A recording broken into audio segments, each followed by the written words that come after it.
থেকে কিছু খেয়ে আসেননি? কেন মা, এই কথা বললে কেন? আম্মু আপনাকে নাস্তা দিলে আপনি সব খেয়ে ফেললেন। আসলে হয়েছে কি মা, তোমার আম্মু না খুব মজা করে রান্না করে। তোমার আম্মুর রান্না আমার খুবই পছন্দ হয়েছে, তাই আমি খুব মজা করে খেয়েছি। কিন্তু আমার আম্মুর হাতের রান্না তো একটুও ভালো না, আমার একটুও ভালো লাগে না। তো আপনি তো সব খেয়ে ফেললেন। বাবা, তুমি সব কথা বাদ দাও, তুমি তোমার লেখাটা শেষ করো, আমি দেখছি। না, এখন আমি আম্মুকে ডাকবো। আম্মু, আম্মু, কি হয়েছে মা, ডাকছো কেন? আম্মু তুমি ম্যাডামকে আরো নাস্তা দাও। ম্যাডামকে তুমি যা নাস্তা দিয়েছো ম্যাডাম সব খেয়ে ফেলেছে, ম্যাডাম আরো খাবে। না না ম্যাডাম, আর দরকার নেই। আসলে ও তো বাচ্চা মানুষ, কি বলতে গিয়ে কি বলে ফেলেছে, ওর কথা বাদ দিন।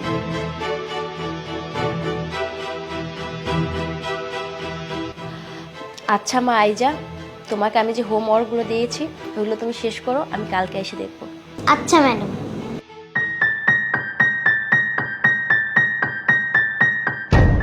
আরে আমার জুতা কোথায়? ম্যাডাম, ম্যাডাম, কি হয়েছে, চিল্লাচ্ছ কেন?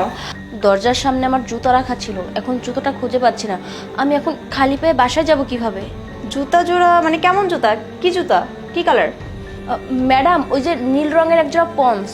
ও আচ্ছা আচ্ছা, হ্যাঁ বুয়া আমাকে নীল একজোড়া জুতা দেখিয়েছিল, তো জুতাগুলো তো ছিঁড়া ছিল, বুয়া মনে হয় ফেলে দিয়েছে।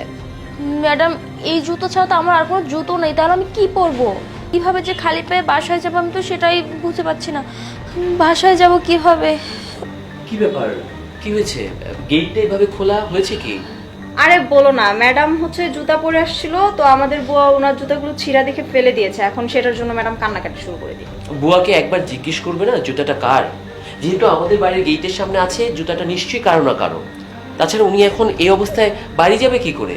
আহা, খারাপ লাগছে শুনে, বাট তুমি এরকম ছিঁড়া জুতা পরো কেন?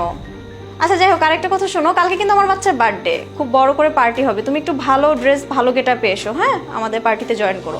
আচ্ছা, আপনি কিছু মনে করবেন না, আপনি বসুন, আমি ড্রাইভারকে দিয়ে আপনার জন্য একজোড়া জুতো নিয়ে দিচ্ছি। আপনার জুতার মাপ কত? না থাক, দরকার নেই, আমি যেতে পারবো। আচ্ছা আপনি বসুন না, আমি বুঝতে পেরেছি, আমি আনিয়ে দিচ্ছি, আপনাকে বলতে হবে না। চলো ভেতরে চলো।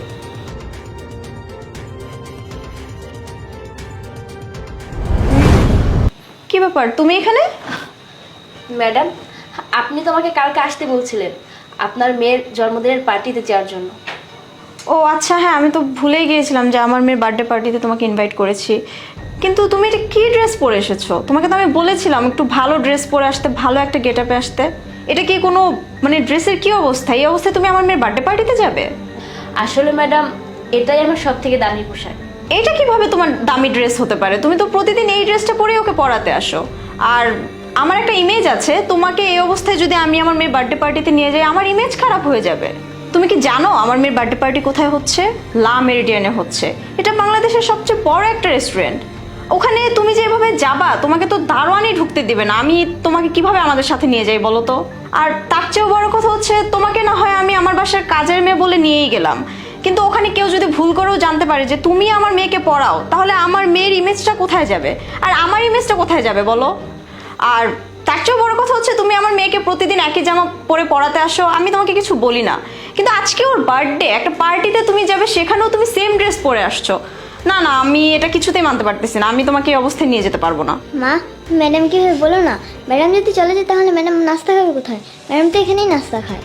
ও হ্যাঁ, ও তো আবার এখানে নাস্তা করে। আচ্ছা ঠিক আছে, এক কাজ করো, তুমি এখানে বসো, আমি বুয়াকে বলে যাব। আর আমি পার্টি থেকে ফেরার সময় তোমার জন্য হচ্ছে দামি রেস্টুরেন্ট থেকে খাবার নিয়ে আসবো। তুমি যেহেতু কষ্ট করে এসেছো আর আমিও তোমাকে দাওয়াত দিয়েছি, তুমি যাওয়ার সময় খেয়ে যেও। কি ব্যাপার, কি হয়েছে ম্যাডাম? Anything wrong?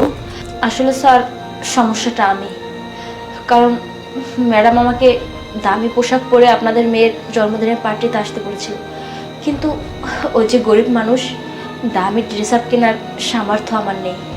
আসলে স্যার, আপনাদের বাসাতে আমি প্রতিদিন পড়াতে আসি, আর প্রতিদিন পড়াতে আসলে ম্যাডাম আমাকে নাস্তা খেতে দেয়, আর ওটাই আমার রাতের খাবার। আমার বাসায় আমি রান্না করি না, আর তাছাড়া কত টাকাই বা আমি পাই বলেন? এই যে আপনাদের মেয়েটাকে আমি পড়াই, তারপরে আরও একটা বাচ্চাকে পড়াই, সব মিলিয়ে যে টাকাটা আসে ওই টাকাটা আমি আমার গ্রামে পাঠাই, আমার পরিবার আমার টাকায় চলে। এখানে যদি আমি আমার টাকায় খেতে যাই তাহলে আমার পরিবার চলতে পারবে না। আচ্ছা তুমি তো দেখতেই পাচ্ছ কি একটা ড্রেস আপ পরে আছে, এই ড্রেস আপে ওকে আমাদের সাথে নিয়ে গেলে আমাদের মান সম্মান কি থাকবে? আমার তো মনে হচ্ছে সম্মানটা তোমার এখন নষ্ট হচ্ছে। কারণ তুমি একজন শিক্ষাগুরুকে অপমান করছো। শোনো, মানুষের উপর চিৎকার চেঁচামেচি করলে, মানুষকে চড় মারলে, মানুষকে মারলে সেখানে অপমান কম হয়, কিন্তু মানুষকে যখন কথার বাণে জর্জরিত করা হয় না, মানুষ তখন অপমানিত হয়। আমি ভিতর থেকেও কিছু কথা শুনছিলাম, আর এখন তো ম্যাডামের সাথে কথা বলে আমি ক্লিয়ার হলাম। স্যার থাক না, শুধু শুধু আপনারা আমার জন্য কেন নিজেদের ভিতরে ঝামেলা করছেন? আচ্ছা আমি চলে যাচ্ছি। নো, আপনি যাবেন না। আপনি আমাদের সাথে পার্টিতে যাবেন। পোশাক দিয়ে মানুষ যাচাই করা যায় না, মানুষ যাচাই হয় তার ব্যবহারে, তার মেধায় এবং তার যোগ্যতায়, যার পুরোটাই আপনারা আছেন। আমার স্ত্রী, সে পোশাকে আশাকে অনেক ধনী, রিচ, বাট তার শিক্ষাগত যোগ্যতা কতটুকু? ডোন্ট মাইন্ড, আমি তোমার দিকে আঙুল তুলছি না, আমি জাস্ট কম্পেয়ার করছি। তুমি তো বিয়ের পরে আমার বাড়িতে চলে এসছো, আমার টাকায় খাচ্ছ, দাচ্ছ, পড়ছো, বাবার বাড়িতে টাকা ছিল, কিন্তু এই মেয়েটা প্রকৃত মানুষ, সে শ্রম দিচ্ছে, নিজেকে গড়ে তুলছে। একটা পর্যায়ে দেখবে এই মেয়েটাই বাংলাদেশের কোনো একটা বড় পর্যায়ে আছে। অনেক উদাহরণ আছে এরকম, গরিব ঘর থেকে উঠে এসে খুব ভালো পর্যায়ে চলে গেছে। আমি আর তোমাকে বাড়তি কোনো কথা বলতে চাই না, শুধু এতটুকু বলতে চাই, শিক্ষা গুরুর মর্যাদাটা সবার ঊর্ধ্বে। বিভিন্ন জায়গায় শিক্ষককে বাবা মায়ের ঊর্ধ্বে আসন দেয়া হয়।